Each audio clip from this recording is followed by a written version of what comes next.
Hello everybody and welcome back to a brand new video on the Infinite Baffle channel. My name is Niall and today we're going to be taking a look at the Wharfedale Elysian 4 speakers. Wharfedale, a titan, a veteran you might say, of the British hi-fi scene and a brand that I'm actually a big fan of. I've got a bit of a soft spot for them in truth because the very first speakers I owned were Wharfedales, not the Elysian 4s, you might be surprised to hear, but in fact some very small, modest 220 diamond bookshelves that I absolutely used to adore. I thought they offered great bang for your buck, and the Elysian 4s that we're looking at today, a speaker I've had the privilege of listening to a couple of times before, and obviously on a completely different planet to those original 220s I owned, and yeah, very excited to get stuck into this one. I do apologise, owe you guys an apology. This video was supposed to be going out last weekend, but unfortunately people in the UK might be aware there's a bit of a cold and a flu going around, and my voice sounded like I'd had razor blades and gravel for breakfast basically last week, so had to push it back to this week. So thank you for your patience if you have been eagerly anticipating this video. But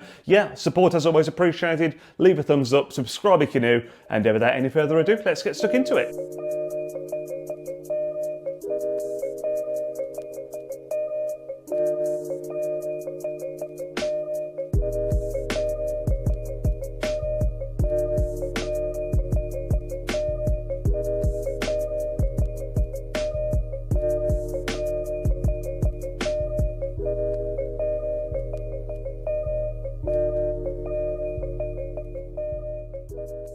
We always like to kick things off by talking about the design and the aesthetics, and I think when you first walk into a room with the Elysian 4s, your immediate reaction is just wow, because these things are absolutely gigantic. They are a behemoth of a speaker, but they are beautifully designed. I love the three drivers with the tweeter on top, pretty straightforward on that front, but the glossy finish that these come in is absolutely stupendous. I mean, you can get them in a piano black, a piano white, or the walnut, which is the finish that we're looking at today, but all three of them equally as stunning in my opinion. The only downside with these glossy finishes is that they can be a bit more of a fingerprint magnet, but I mean, aesthetically speaking, they are absolutely wonderful. They do come with these huge grills that you can put on the front that cover the whole front face of the speaker, but I think unless you are protecting them from pesky children or pets or something like that, I always rock the speakers without the grills on, so I just think that's where they look their best. While we're talking about the design and the aesthetics as well, I should mention that the build quality on these is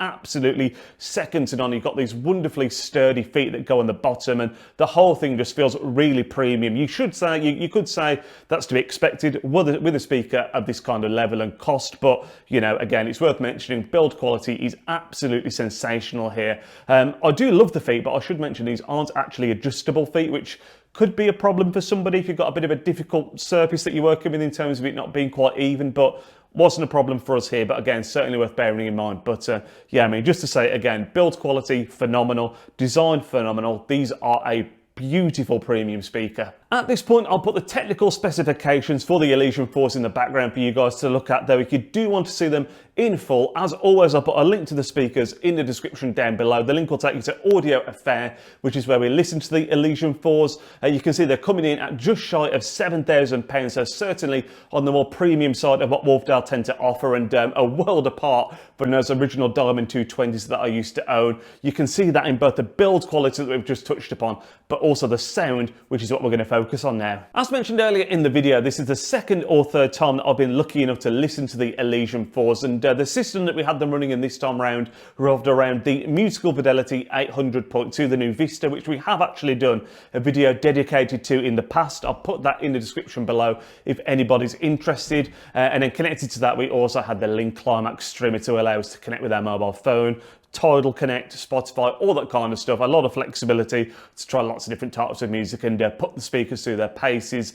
I mean, again, because this isn't the first time I've listened to them, I kind of knew what to expect. And again, they absolutely blew my socks off because not only are they big physically, but sonically, these are absolutely insane. The soundstage on them is absolutely humongous. And that's the first thing that we're going to really talk about.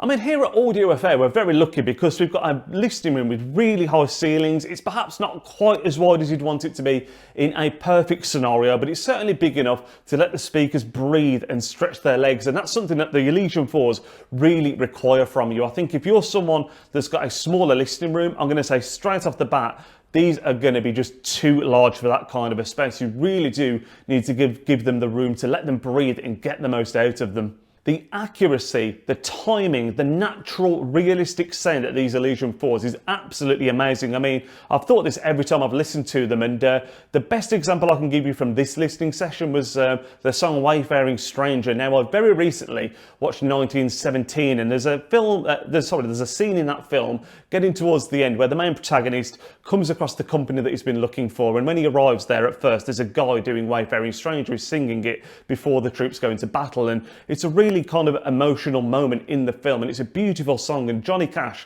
did a cover of this on one of his America albums a long time ago now, but his cover of it is absolutely, it's kind of heart-wrenching, to be honest with you. It's a very emotional song, and when I put it on, it did feel like it took you aback a little bit, because it just feels like he's right there in the room with you. The natural sound of him plucking on the guitar, you can kind of hear him as he plays, all the little the idiosyncrasies of him playing. It's absolutely incredible, and yeah, it's a great example of just how natural these Elysian 4 sound. I've also been on a bit of a kick recently. I've listened to a lot of live studio albums. You guys might have noticed in recent videos I've mentioned the Clairo one, the Live at the Electric Lady, which I'm a big fan of, and this week another band that I'm a big fan of, Men I Trust, released one, and I've listened to the Elysian 4s quite a lot on that album, and I think these live studio albums are actually a really good test of a speaker like this, because you've got so much going on, lots of different styles of instrumentations, beautiful vocals, and these studio albums are recorded at a really high level, which means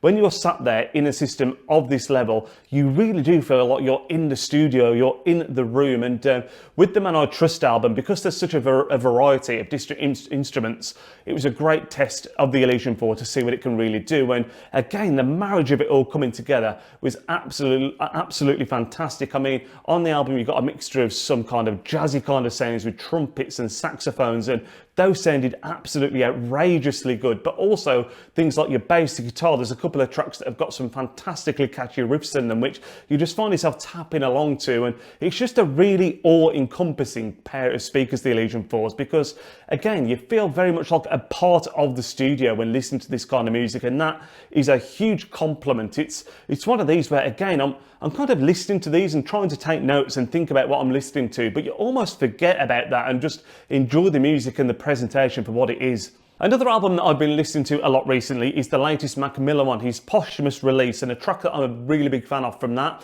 is the one called Stoned, and this offers a bit of a different kind of challenge really for the speakers, because again, we've spoke about how good the low end is, but there's a lot of complex things going on in this track, and again, the Elysian 4 just handled it really well, because yes, you've got the room filling bass. There's also a point in the song where there's like a knocking of a door replicated a couple of times in the chorus, and that sounded fantastic. But you've also got these kind of strings and the hissing snare in the background, and again, all of that is very noticeable in what is this 3D all-encompassing presentation that the Elysian 4s offer.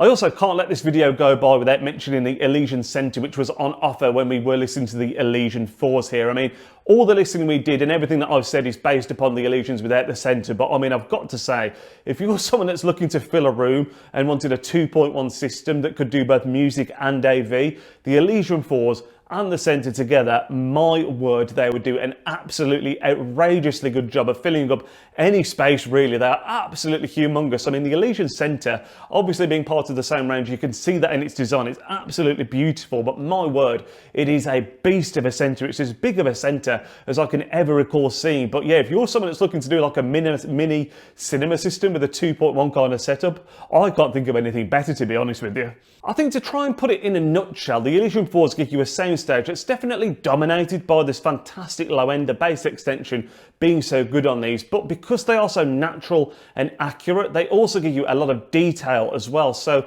that fantastic big soundstage combined with the low end and the natural sound, it really is a really fun speaker to listen to. I think to close things off, I think it's a really interesting one, because the Elysian 4s, to me, their strength is also their biggest weakness, because they give you this huge presentation. It's absolutely massive sound, which is absolutely wonderful. But the cost of that is the size of them. You do need to make sure you've got a big enough room to get the maximum out of these. And that could cut off a lot of people for potentially going for these, because, you know, we've said it before and I'll say it again, there's very few people out there that are lucky picky enough to have the perfect listening room when it comes to this kind of hi-fi. Everyone has to make compromises and perhaps fit speakers in the non-optimal positions. And when you've got something like the size of the Elysian 4s, that can be a little bit more tricky. With that being said, if you have got the room to get the Wharfedale Elysian 4s into your system, into your listing room, I cannot think you'd be disappointed. I mean, yes, at this kind of price point, there is a lot of competition, and I do think you'd struggle to hear what I would say is a bad speaker for less than £7,000. That almost goes without saying, but as far as performance goes, they are absolutely incredible. When I think of Wharfedale as a brand, and I think back to those original 220s that I had, that really does encompass a lot of my opinions on Wharfedale, because I see them as this manufacturer that gives you fantastic performance at the low end to mid-range price point. But these Elysian 4s completely go against all of that kind of association that I have with them, because we're talking high-end hi-fi here. We're talking competing with the likes of the high-end Proax, ATCs, Kefs, and the Elysian 4s really do hold their own. I think if you've got the space that's big enough to let them breathe and get the most out of them, they would be a fantastic choice for you. A booming low end, a lovely natural presentation, a transparent presentation that gives you music as it's supposed to be heard. It really is a speaker that I think you do need to listen to before committing, because again, finding the right space for them is going to be key for you, and especially if you're big enough, got a big enough room to get the 2.1 with the centre. I mean, I think you would genuinely be blown away in listening to these. But yeah, I'm a massive fan of Wharfedale and a massive fan of these Elysian 4s. That is just about going to wrap up the video, guys. If you have enjoyed it, as I said at the very top, make sure to leave a thumbs up, make sure to subscribe for weekly hi-fi content. Let me know your thoughts in the comment section down below. Your thoughts on Wharfedale as a brand, on the Elysian 4s if you have had a chance to listen to them. Always fascinating to hear your guys' comments down there. And again, thank you for all your continued support on the channel. As I say, that's going to wrap this one up, guys. Enjoy the rest of your weekend. We'll speak to you all next week. See you there.